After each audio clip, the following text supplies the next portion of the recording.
Shawnimals as we've existed, so I'm going to try to focus and make it more interesting for all of you by breaking it down into three main components of what we do at Shawnimals.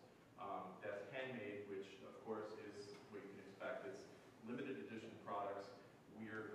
Shawnimals exists in the designer toy space a lot of the time, so if you're familiar with things like Kid Robot or even Ugly Dolls, that's the kind of stuff, like their roots, it's our roots. And we love it because we can offer stuff to our hardcore collectible fans in 100 or 200 piece editions. A lot of times these tags are signed, it's made in-house by us, and because of that, we really generally sell a lot of stuff, and we have this great fan base that appreciates our stuff, and we love them for it.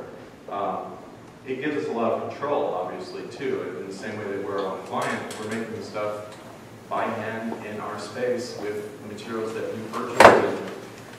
We're updating the website to sell it. We're taking the product photos. You know, it's a lot of work, but obviously the payoff is that much higher.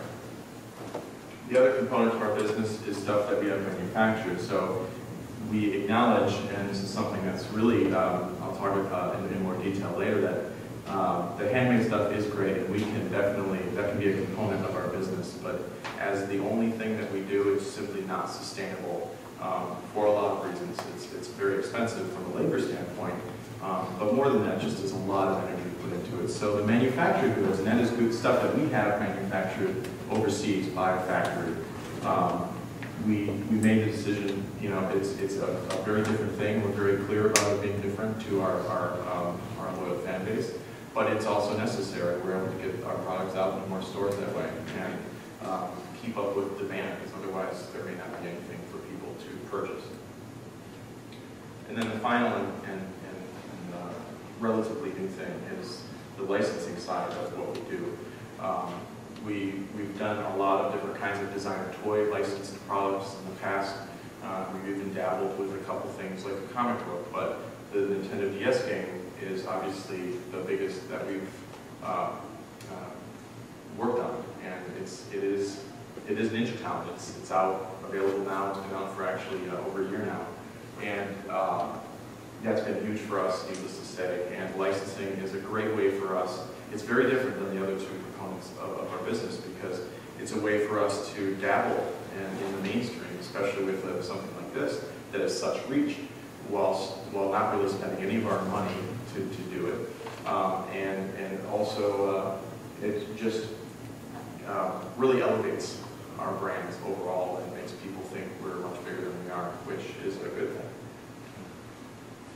So all of these things considered, you know, obviously with our background and how we've evolved, there is this issue that we often think about, especially now with having something like the Nintendo DS game that's much more mass market than anything we've done before, is finding that place, you know, product versus craft versus art. Where do we exist in there? What is Shawnimals, and what are Shawnimals products? And that really, like it says, it really depends on what we're making and what our intent is with that thing. And I think that we live in a time now where you don't have to choose. I think it's okay. You know, as long as you're upfront with your customers and your fan base about what it is that you're making, no problem.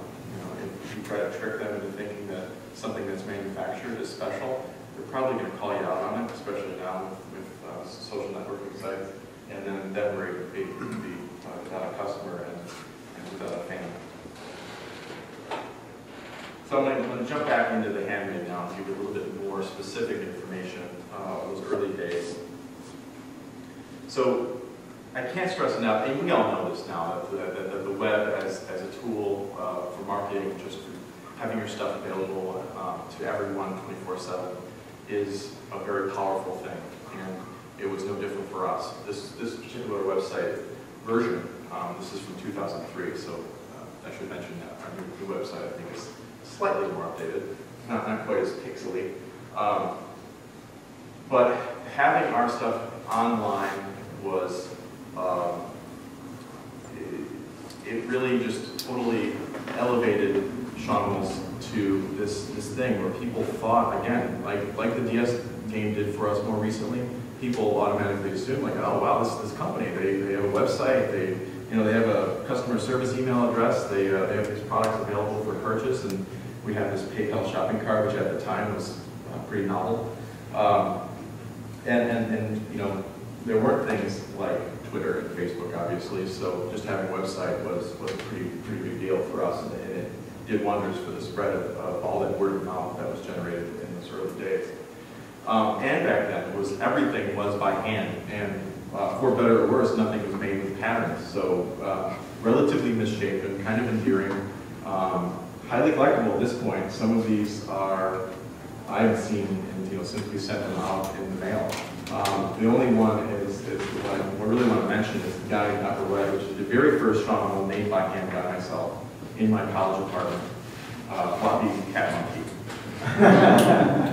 Because that's what he is. That's exactly the three components that I used to create him. So in those early days, it was, make no mistake, it was like a mom and pop, I guess just me, so a pop organization. I just met Jen, my girlfriend at the time, and I attended Illinois State, that's what the red word is there. At Illinois State University, I would be a fan of painting. So I've always been interested in art and design and computers and web and those sorts of things, but I did study painting after a stint at a video game magazine, which I'll talk about later. We used PayPal, as I mentioned, and USPS was the spot prior to mail.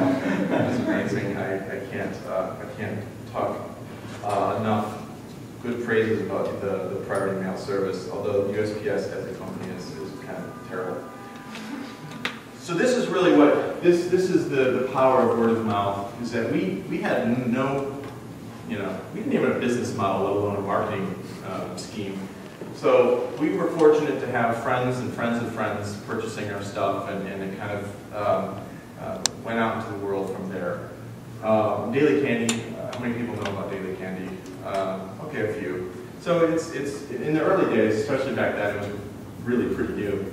And a friend pitched, unbeknownst to us, pitched something to Daily Candy, said, hey, these crazy Shawnimals, you should check them out. If you write about them, that'd be cool. And they did. So I woke up on December 3rd, I think it was December 3rd of 2002, to my Illinois State email address, by the way. It was posted, the whole website and emails all to Illinois State, to like 450 emails. Some are subscribing to our email list, others were wanting to buy things, some wanted to have partnerships and this and that. But needless to say, it was the point where we stepped back and said, maybe this could be something more than just a fun sort of hobby that generated a little